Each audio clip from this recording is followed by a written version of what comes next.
Zee 24 तास एक पाऊल पुढे।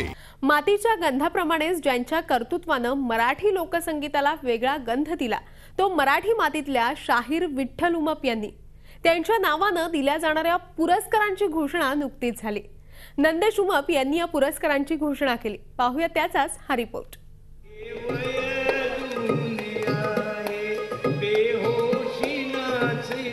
कला विश्वात आपल्या उजळ कर्तृत्वाने शाहीर विठ्ठल उमप यांनी अढळ स्थान निर्माण केलं। मराठी लोककलेने सुवर्ण काळ पाहिला तोही विठ्ठल उमप यांच्याच काळात। त्यांचं कर्तृत्व हे पुढल्या पिढीला नक्कीच प्रेरणादायी आहे।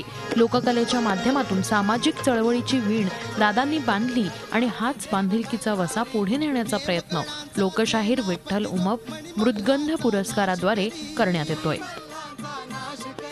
हा सोहळा फार वेगळा आहे, कारण पावसाळा सुरू होतो आणि तो जो मातीचा सुगंध आहे त्याचाच बाबांचा जन्म झाला 15 जुलै आणि 30 तारीख आम्ही ठरवलेली आहे 15 जुलै। व्यक्तींना ज्यांनी मृदगंधसारखा आपल्या कलेच्याद्वारे जो सुगंध पसरवला आहे त्या व्यक्तींना हा पुरस्कार मिळतो।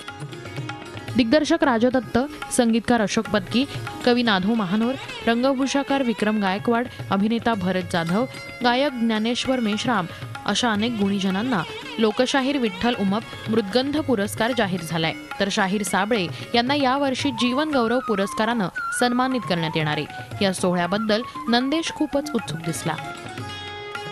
कुटुंबांचा सोहळा आणि कुटुंबातल्या लोकांचा हा पुरस्कार आहे।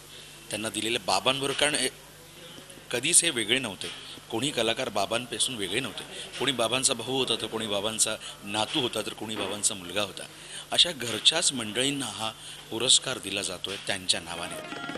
तेव्हा आता मराठीतल्या या पुरस्कार सोहळ्याची सर्व मराठी जनांना उत्सुकता असणार हे वेगळं सांगायची गरज नाही। झी 24 ताससाठी मुग्धा देशमुख, मुंबई। झी 24 तास एक पाऊल पुढे।